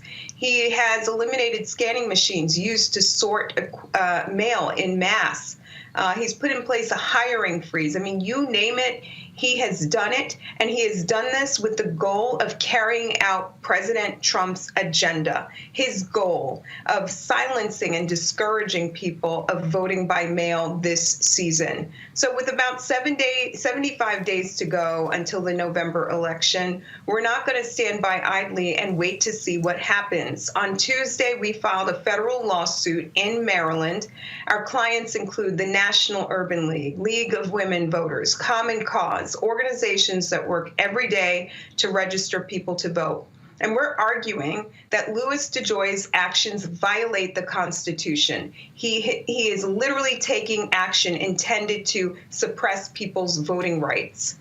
And he's also undertaken all of these policies without going to the U.S. Postal Commission and getting clearance for the changes as required under administrative law. So we're going to fight tooth and nail. This is one of the most consequential elections of our lifetime. And we know that this administration is bent on undertaking any action possible to disenfranchise voters. And so you're suing them. What do you want to achieve? What remedy do you want the court to put into place? Because he's already said, the Speaker Nancy Pelosi, that he has halted the changes until after the election. Yeah, that falls flat with us. It rings hollow. We're not buying his mea culpa. He needs to be held accountable. He has proven every day during his 2 months on the job that he is there to hijack and turn the U.S. Postal Service upside down, an agency that's been in place for over 200 years. And you never hear controversy about the Postal Service because it's run by postal workers who do their job. They get mail to people and they get it to them on time. So we're not buying his apology. We're not going to stand by and wait to see what happens. We're in court right now making sure that we can get remedial relief to address the damage that he has done. He has done tremendous damage during his 2 months on the job. We run a program called Election Protection. It's anchored by the 866 Our Vote hotline. And Roland, over the last few weeks, we have heard from thousands of voters who've said, you know what? I requested my absentee ballot weeks ago and it hasn't gotten here. It's election day. What should I do? And we're getting ready for the general election where we know that there are going to be historic numbers of people who are turning out. So we're not going to stand by. We need to get the U.S. Postal Service back on track, back to the status quo, and it's going to take work for him to correct the damage that he has done. All right, then. Kristen Clark, Lawyers Committee for Civil Rights Under Law. We appreciate it. Thanks a lot. Thanks for having me.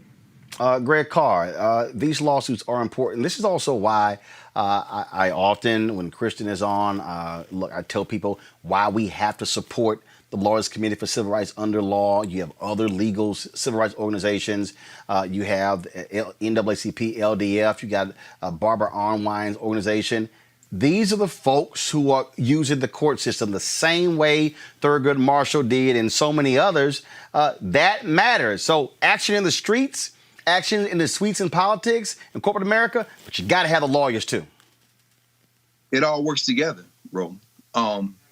We know that, and I read the brief that they submitted, I think in the prayer for relief, I think it was item 7, they asked for everything that they've done so far to be reversed. Talk about Rashida Tlaib. I saw Congresswoman Tlaib standing in front of the post office, one of the post offices in Detroit the other day, saying it's not enough for them to say they're going to stop everything. You've got to reverse it now. All these mailboxes that you've taken up, all these mail sorters that you've taken up and begun to destroy.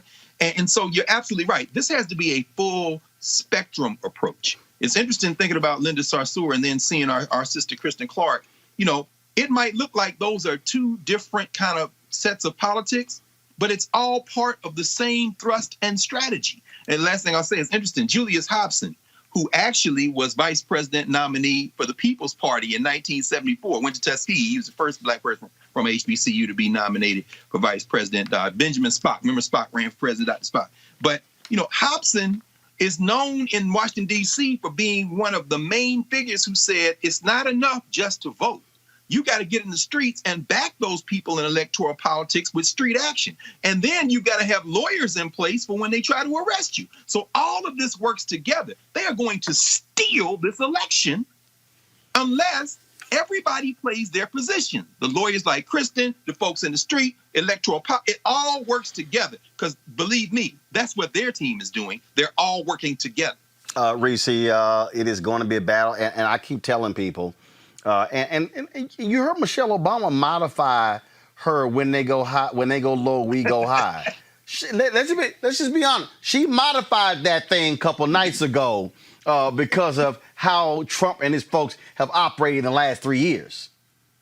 Yeah, and I'm still going lower than what Michelle said. I said, when they go low, I'm going to punch them in the face. But I do respect that First Lady Michelle Obama can't go as far as I would go. But this is an all-hands-on-deck situation. I definitely applaud the work that Kristen Clark is doing and her organization. You have different states' attorney generals that are stepping up to the plate. Congress is starting to put a little bit more pressure, and specifically the Democrats in Congress, let's be clear, is starting to put a little bit more pressure on it. But the one good thing about this obstruction and this voter suppression is that we all know it's happening. They've given us enough time to make a voting plan A, as you know, Erica has been really beating that drum about making a voting plan, but they've given us enough time to know that we have to have a voting plan A, a plan B, a plan C, and a plan D. And so that is the power of knowing indisputably what we're up against. You know, I don't know if it's enough time to reverse the damage that they've done to the U.S. Postal Service. I think that they're going to have to, just to some degree, undo some of that damage, because it's not just impacting absentee ballots, it's impacting our actual economic flow and people's livelihoods in terms of being able to get their medication. So I do think that we have a battle on hands, but you know, it's going to take all of us getting involved and making sure ultimately that they do not succeed in suppressing the vote in the way that they want to. Erica.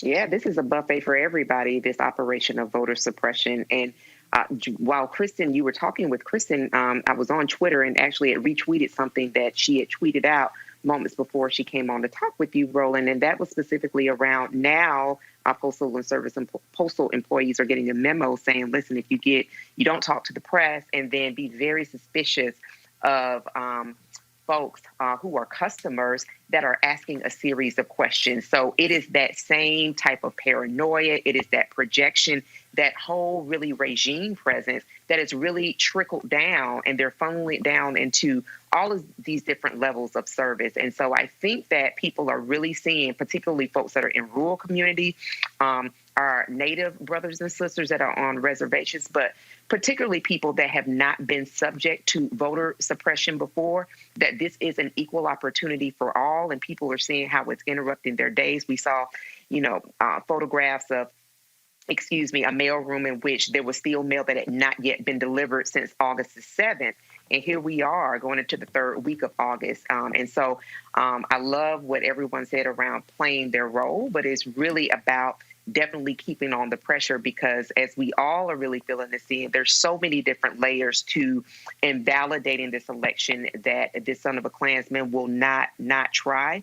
But it is really the will of the people that are really going to make sure that people not only vote, but that they bring folks with them, but then that they also are able to fight back this voter suppression by showing up early and showing up with other people too. Folks, got to go to a break. We come back. We're going to talk Flint settlement, $600 million. We'll also Steve Bannon. Perp walk. I'll explain. And the latest rounds of anti-Trump viral videos. We have all of that for you. Don't move. Next on Roland Martin Unfiltered. You want to support Roland Martin Unfiltered? Be sure to join our Bring the Funk fan club. Every dollar that you give to us supports our daily digital show. There's only one daily digital show out here that keeps it black and keep it real as Roland Martin Unfiltered. Support the Roland Martin Unfiltered daily digital show by going to RolandMartinUnfiltered.com. Our goal is to get 20,000 of our fans contributing $50 each for the whole year. You can make this possible. RolandMartinUnfiltered.com.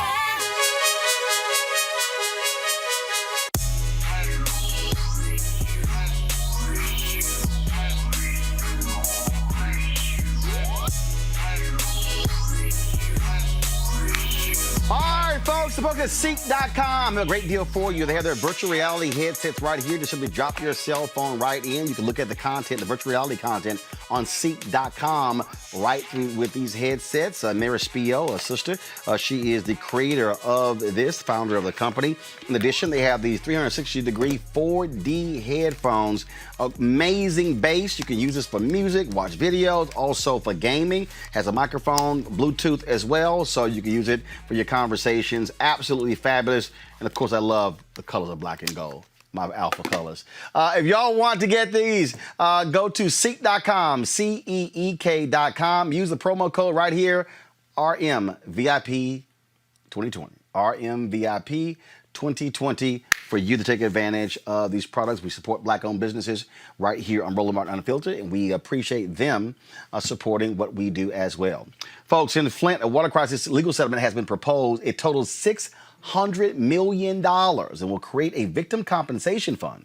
Flint residents will be eligible for hundreds of millions of dollars in payments from a court-monitored victim compensation fund, with nearly 80% of the payments going to those who were under 18 at the time of the crisis, which of course began in April 2014. Now, parties to the settlement would include multiple government defendants, including the state of Michigan, the Michigan Department of Environmental Quality, and all individual state defendants, including former Michigan Governor Rick Snyder, who left office in 2018. Children are particularly vulnerable to the toxic effects of lead, which can impact brain development, and the state will create a dedicated $12 million fund to provide special education and other services for students who suffer long-term health and behavioral impact from lead poisoning. About 65% of the money will go to Flint residents who were 6 and under when they were first exposed to lead in Flint water, with 10% going to those who were between the ages of 7 and 11, 5% those who were 12 to 17, about 15% go to adults, 3% for property damage, and 0.5% to cover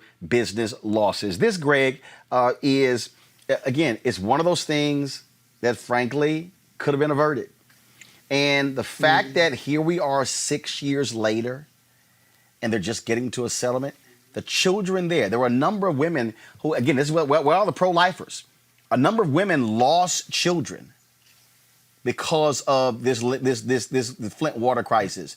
And these children are going to have to be monitored for the next 20, 30 years. Their children are going to have to be monitored as a result of what happened.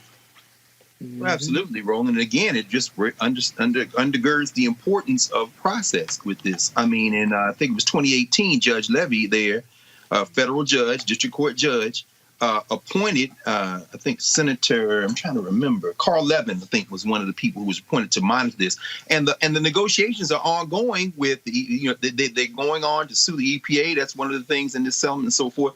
But the point is that you have to have, this is why participating in the political process is so important.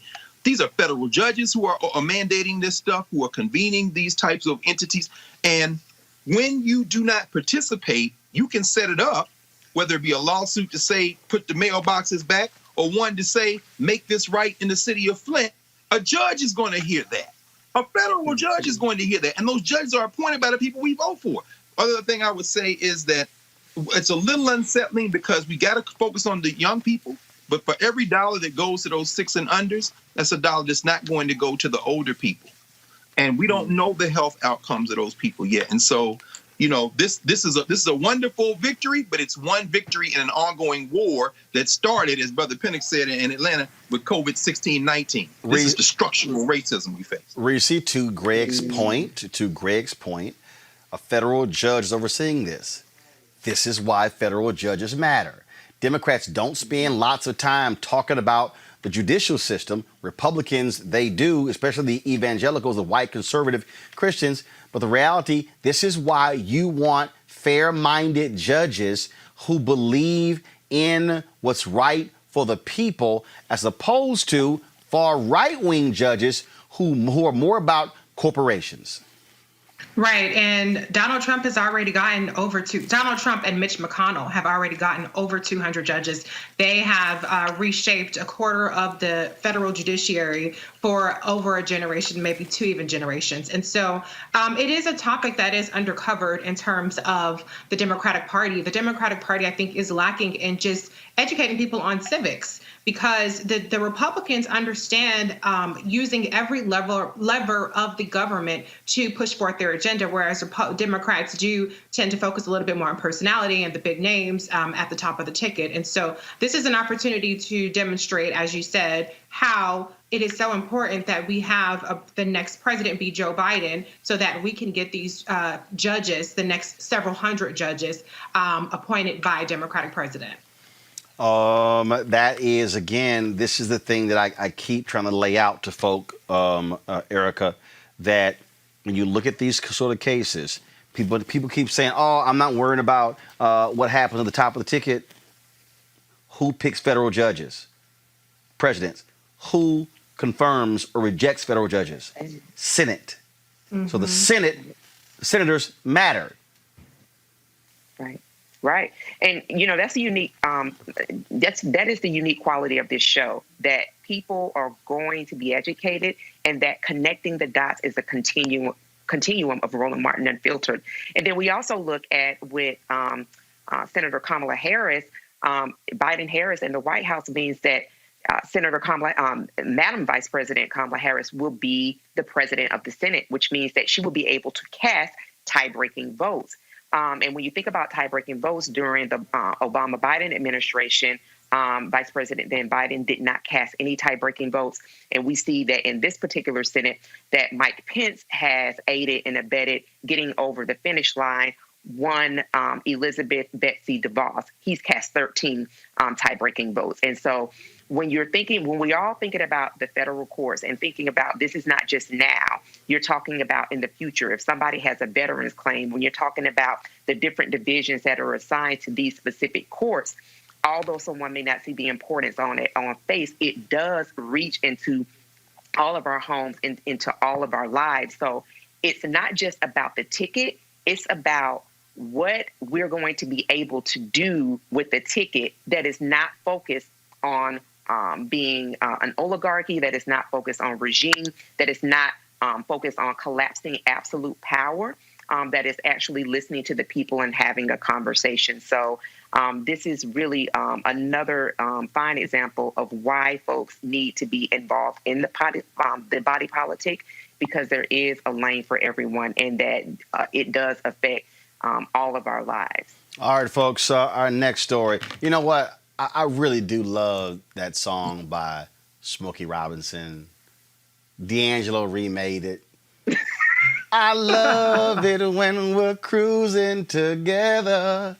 Steve Bannon was just cruising down the ocean, and he was just having the time of his life, y'all, this morning on a $28 million yacht.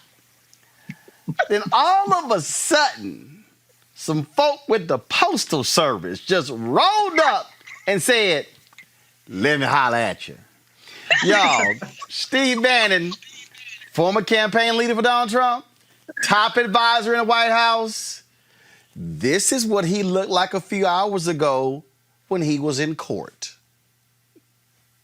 Oh, got a mask on. Steve Bannon was arrested. Wow. This is a artistic rendering. No cameras are allowed in federal courts. This is an artistic rendering from Reuters. He was arrested on fraud charges in the border wall fundraising scam. Steve Bannon and 3 others defrauded donors by raising more than $25 million to build a wall along the southern border of the United States. According to the indictment, Bannon promised that all of the money would be used for the project. Oh, that was a lie. Instead, hundreds of thousands of dollars were used for personal gain. Do y'all know who I haven't heard from today? I ain't heard from Steve Bannon's good buddy, Raynard Jackson. So remember Raynard was talking all that trash? Well, Raynard went on Steve Bannon's radio show. So Steve Bannon is the latest Trumper, Reese, to be indicted. And Trump was asked about this today. Oh, he was sad to hear it. But somebody said, but hold up, but you picked all these people. Right. Isn't it amazing? Then he tried to say, oh, Obama was corrupt. No, please just refresh my memory. I don't recall Obama people doing perp walks. No. And this is actually the second Trump campaign co-chair or manager to get arrested. Paul Manafort has already been convicted of crimes that he committed. And so the Trump orbit is nothing more than a criminal enterprise. I think by the time, in the next couple of years, we're going to see some RICO charges on all these people, and they're all going to go down. The way that you get the white folks is you got to get them with the financial crimes, okay? They get the black folks with the stop and frisk and all the other stuff, but you got to get the white folks with the financial crimes. And so it's much harder to weasel out of these things because they have all the documentation. And so, these are the chickens coming home to roost, and even Bill Barr cannot come to Steve Bannon's rescue. And the good thing is that this likely will not be dispositioned in a way that Donald Trump can pardon him or commute his sentence like he did with Roger Stone, and he will be going to jail behind this. So here, the folks at the Midas Touch, they don't wait long. They already dropped they Steve Bannon ad. And I'm obliged to play it. Papadopoulos was convicted of lying to the FBI about his contacts with Russians. He was the coffee boy. Don't remember much about it. Former Trump campaign advisor Rick Gates pleaded guilty. Paul Manafort convicted on 8 criminal counts. George Nader just arrested today on child pornography charges. Associates of the president's personal lawyer, Rudy Giuliani. Lev Parnas and Igor Fruman. I don't even know who they are. Felix Sater. He is in the news because of his efforts to build a hotel in Moscow with Donald Trump. If he were sitting in the room right now, I really wouldn't know what he looked like. President Trump's longtime personal lawyer, Michael Cohen. Michael Flynn admitting he lied to the FBI. Roger Stone has now been found guilty on 7 counts. Breaking news of Trump's ex-political advisor, Steve Bannon, being arrested in connection with a crowdfunding scheme called Rebuild the Wall.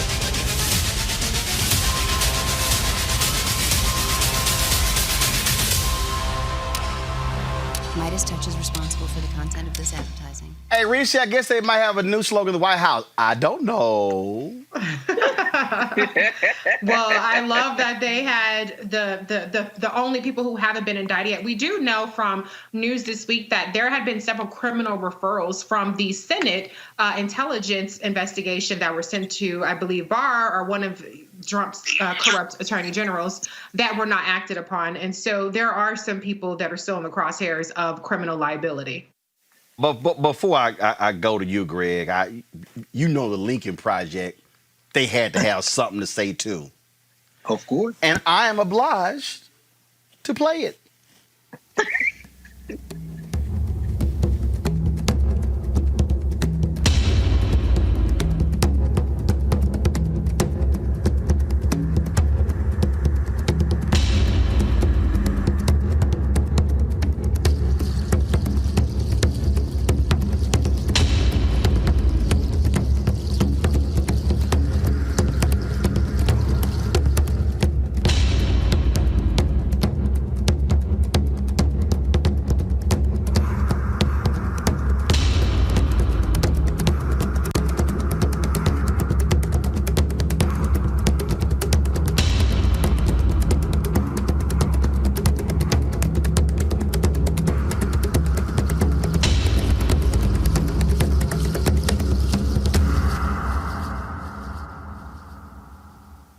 I guess if Trump wants some inside knowledge of the federal prison system, he can ask all of his former workers. Well, I suspect, Roland, he had some inside knowledge even of this, because remember, this is the Southern District of New York. That's where Audrey Strauss is her first big case that she's announced since Toady Barr replaced Jeffrey Berman up there. I think Trump probably knew about this. And you messy for going on Twitter and putting all them boat songs on there, brother. My contribution to your list was the Hughes Corporation. Hashtag songs for Steve Bannon. Songs for Steve Bannon. My contribution was the Hughes Corporation, Rock the Boat. Don't rock the boat. Don't rock the boat, baby. Rock the boat. Don't tip the boat over. You know what I'm saying? But there's a line in there. Up till now, we've sailed through every storm. But understand that Steve Bannon considers himself an intellectual. I used to see Steve Bannon over at Capitol Hill Books right down the street from the Capitol. It's not there anymore. But this shows you that appeals to intellect, appeals to trying to think through. I mean, Steve Bannon trying to create a globalist society, all this stuff. Mm-hmm. At the end of the day, this is about naked power. When he couldn't serve Donald Trump anymore, they threw him overboard. And if you don't think that Barr didn't tell Trump before this went down that the Southern District was getting ready to drop the hammer, because remember, Trump said something the other day about, Bannon, I don't know, man. Yeah, because it's your turn. I'm just waiting on Steve Bannon's book and Steve Bannon to finally name all the names. But even that's not going to be enough, because between the QAnon people and the White Nationalist Party, they don't care about criminality. This is all about power, brother. Yep. So they will throw Steve Bannon. Oh, he's finding out now. So here, before you speak, Erica, this is when the Orange One was asked about his former homie, Steve Bannon, at the White House today. It's Roger Stone, it's Michael Flynn, it's Rick Gates, Paul Manafort, Michael Cohen. What's it say about your judgment that these are the kind of people? Well, I have no idea. And the culture of lawlessness around. Well, no, there was great lawlessness in the Obama administration. They spied on our campaign illegally. And if you look at all of the things and all of the scandals they had tremendous lawlessness. But I know nothing about. I was not involved in the project. I have no idea who was. But I can tell you, I didn't know the three people that were talked about were people that I did not know. I don't believe I ever met them. I don't think that should be a privately financed wall. I don't think it's too complex. It's too big. And we're now up to 300 miles, almost in another week and a half, we'll be up to 300 miles of wall at the highest level. They were even having construction problems. I was reading, the little I know about it, I got from you. I was reading where they were having construction problems with the wall, that they had a small area just to show people that they could build a wall, and they were having a lot of problems where it was toppling over and other things. And I didn't like it because I didn't want to be associated with that. We built a very powerful wall. It was a wall that is virtually impossible to get through. It's very, very tough. It's very strong, and it's everything the Border Patrol wants. Reese, his ass line. Excuse me, Eric, his ass line. Yeah, he's the father of lies and the son of a Klansman, right? When you think about Steve Bannon, I immediately think about, and I always go back to this moment in CPAC in February 2017, where he sat on stage and said very boldly, and it was printed across many, many publications, and people talked about it, well, except for Black people, very casually, that the plan for this particular regime was to deconstruct the administrative state. And now Steve Bannon, the day after Senator Kamala Harris made it very clear that she knows a predator when she sees one and has no issue with prosecuting transnational criminal organizations that very next day that he was arrested. I think that's just very poetic in and of itself. And so when we kind of look at, the grifting nature, right, this emoluments president, and that things that come out of his loin pretty much do the same thing.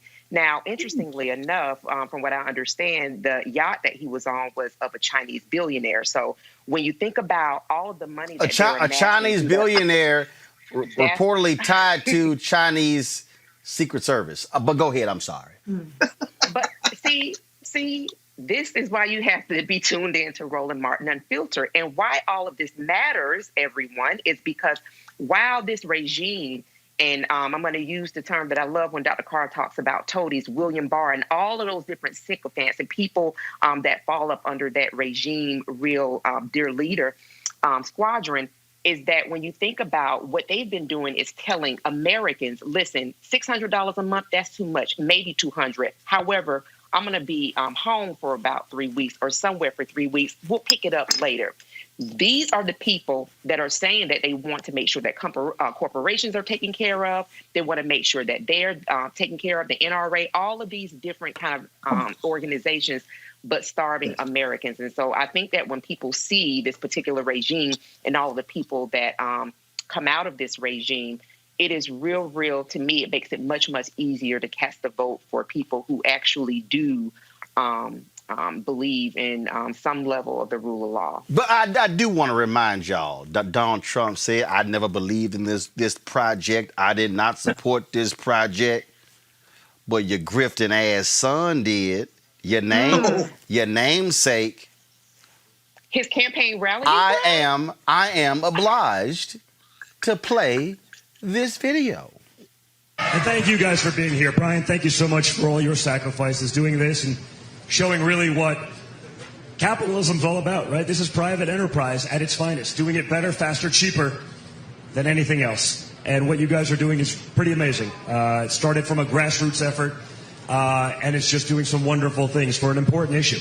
And thank you guys for being here. Brian, thank you so much for all your sacrifices doing this. So the Brian he was referencing, that's one of the people who got indicted today. So when Donald Trump says, oh, I was never down with this, yeah, but Fredo was. I don't say that about Fredo. He's not dumb, he's smart. He's smart and he wants respect, brother. Fredo was. See, y'all, there is no Michael Corleone in that I kept trying to tell y'all, this is the thug in chief. This is the thug in chief. This is, they all are grifters. And you know who the stupidest people out there are? These stupid conservatives who just keep giving these fools money. Remember the other fools who had that Trump pact? And the fools thought they were giving money for Trump re-election, and all that they were doing was simply paying themselves. I keep trying to tell, look, you stupid if you give money to Candace Owens. You stupid if you give money to Brandon Tatum.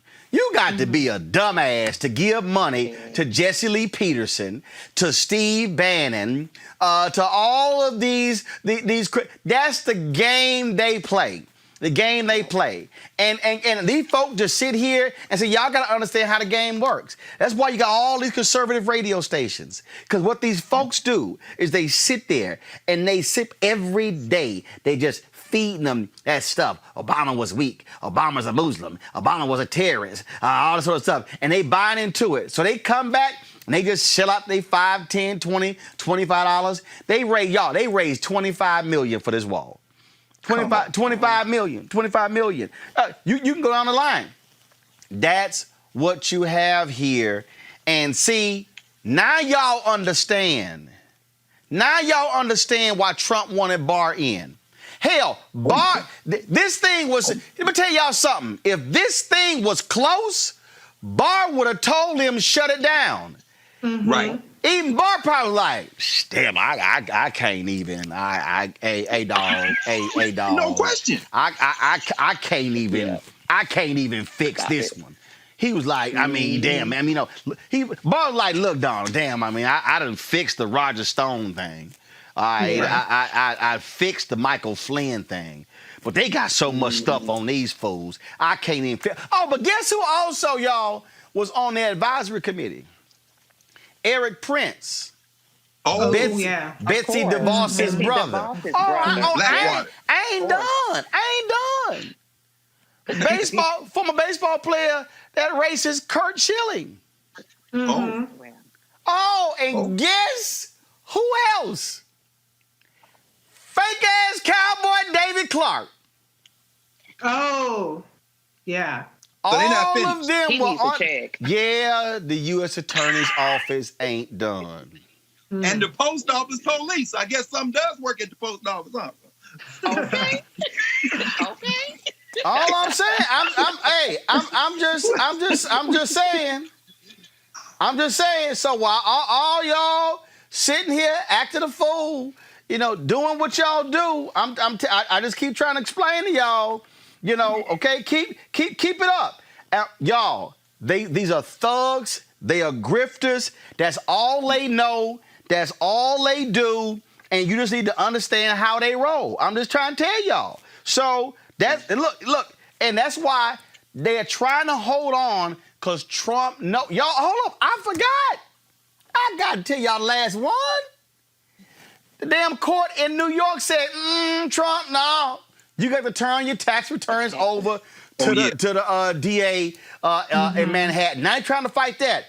Y'all. But Roland, you know that problem with judges. Right, that's right. Right, but the deal though is because John Roberts set it up, so they're gonna have to appeal it back to him. That's why he won. He didn't win.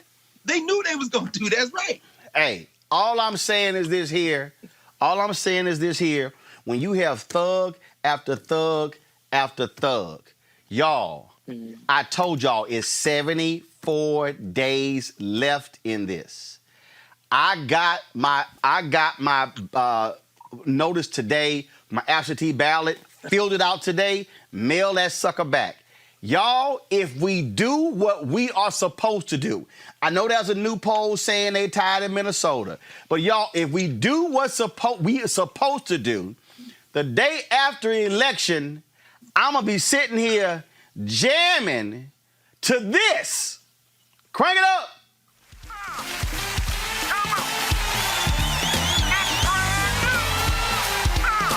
Us and John P. King singing, I Made It Out.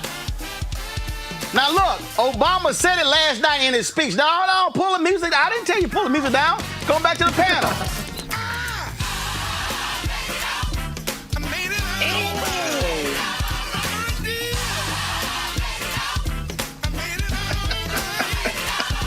The only way this gonna happen is if y'all get registered, is if y'all vote, is if you check your registration. You got to tell every family member, every one of your cousins, you got your nephew, your niece, your aunt, your uncle, all of them, because these thugs have got to go, because we got to be out of this mess. Sing it, John.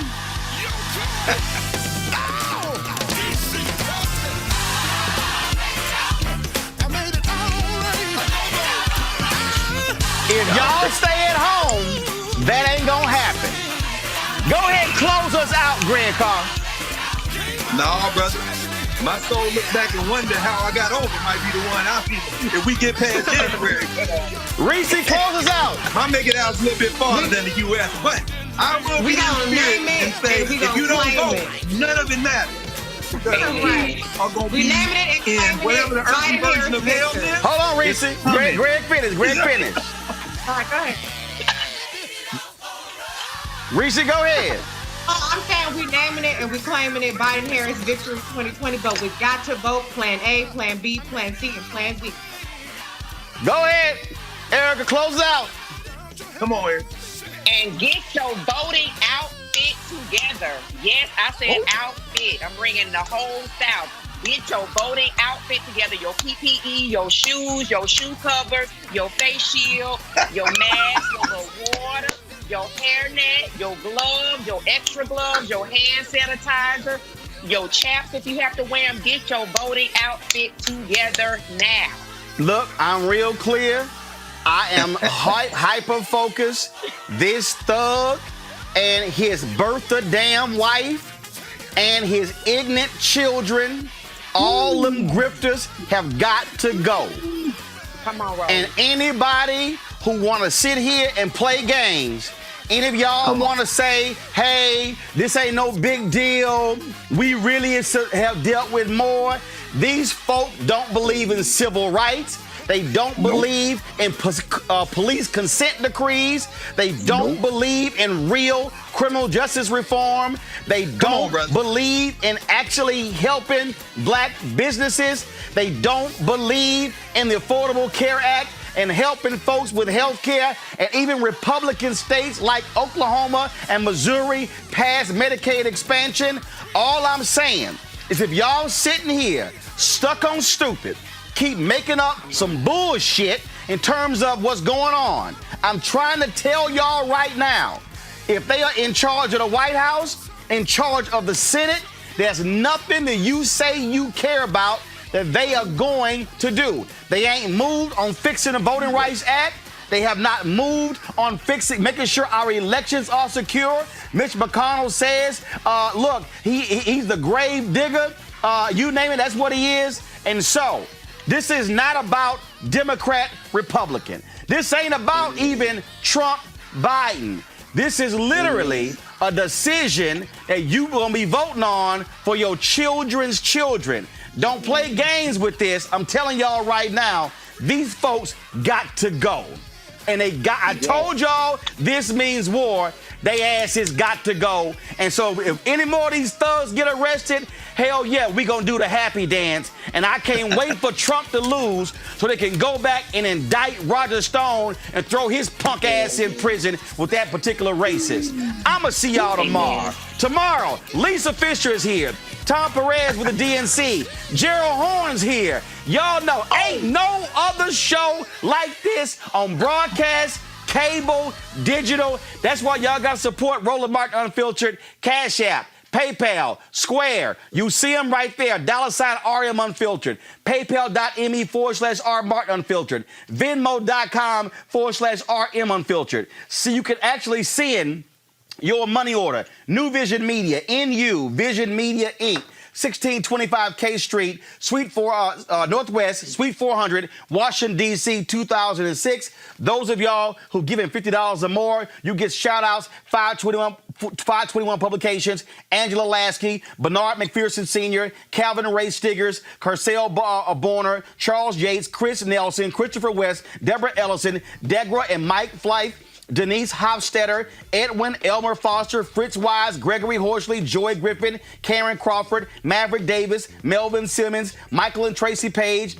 Mom Chambers, Paula Does, Pearlie Crane, Ralph Miller, Ralph West II, Rebecca Gutierrez, Rodney Cutter, Cheryl Dugan, Shalindra Shakur, Sonia Gibson Holmes, Stacy Crowley, Star James, Stephanie Hathaway, Stephen Riggins, Stephen Stokes, Terry McClellan, Virgie Pritchett, Yvette Prayer. And look, I know we target African Americans, but I got white women. I got a dude from Spain who's white. I got folk from Canada and the UK watching our show. Even one of our white brothers sent me a euro from Amsterdam.